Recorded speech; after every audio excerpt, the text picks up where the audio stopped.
Okay, so your favorite restaurants? My favorite restaurants, let's see, as an Italian restaurant, I'd probably Villa Massimo, which is out in the South Shore. A really good restaurant. I've probably been going there for already 40 years. I've been going there. Just great food, done right. The cream sauces are rich. It's an attack to the arteries. Great place, Villa Massimo. Another one on the island more is Biss downtown on Mountain Street, which I happen to like. Get along, it also counts on how you get along with the atmosphere, the service. I know the people there and things, and that makes a restaurant. That's good 50% of a restaurant is just on how you're treated, and really like it there. Mediterranean, it would be La Verita in the West Island.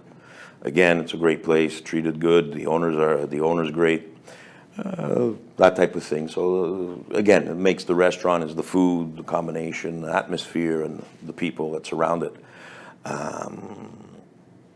Jatoba, which is downtown, which is I've never even opened the menu. I kind of just go in and say, okay, feed me, and it's kind of like tapas. They just keep bringing to the table until I give up and tell them to stop.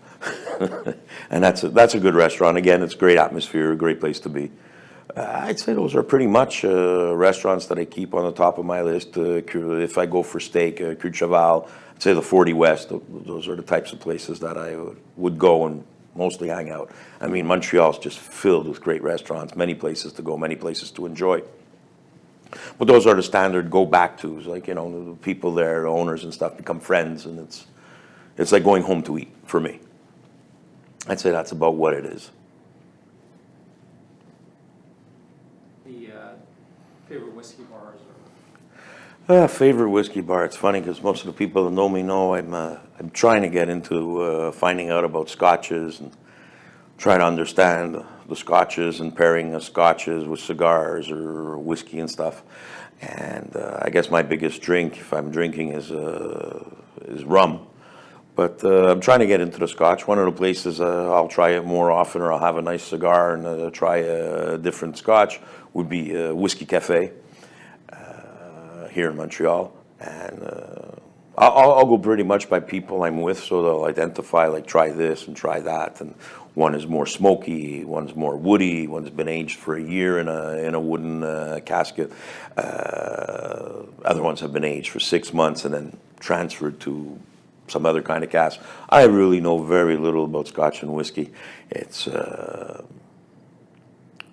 something that as soon as you say you're a cigar smoker, people figure you have a Scotch with it. But no, I'm still a rum guy. But Whiskey Cafe is good. They've got a lot of different Scotch. I could probably go there and try 2 every time I'm there and still never go through the list of over the hundreds that they have. So I'd say that's one of my better places to go and have that. Otherwise, it ends up being personal, big guys' houses and stuff where you're going to go and sit down and they bring out their favorite scotch. Again, knowing very little about it, so I follow through. I mentioned on another time talking about restaurants, La Verita just happens to, by knowing the owner, he'll play with me a little bit on with different scotches and give me different things to try. So I try stuff, and that's about my knowledge of scotch, pretty much, and that's about it. Get the cameras there. All right, sounds good. Yes, so my name is Greg Gattinger. I've been with the Pomerantz Foundation for the last 12 years. That's when we actually started up doing the golf tournament.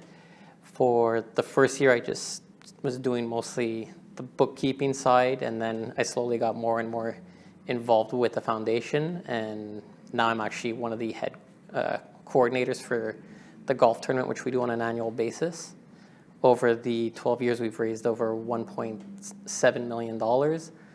And the reason I really got involved and got, I guess, really passionate about the whole event was because when I heard Terry's story about him wanting to start up the golf tournament, he asked his mom and said, look, you know what, I'm really interested in doing a an event where people or suppliers will come and help us out. And she said, you know what, how much do you want? I'll write you a check. And he said, no way, I really want to get people involved. And calling people, getting them to support us and to support the local kids of our community. So that's what really drew me in. And since then, I've been having a blast doing it, and it's all for a great cause, always helping kids, and that's it.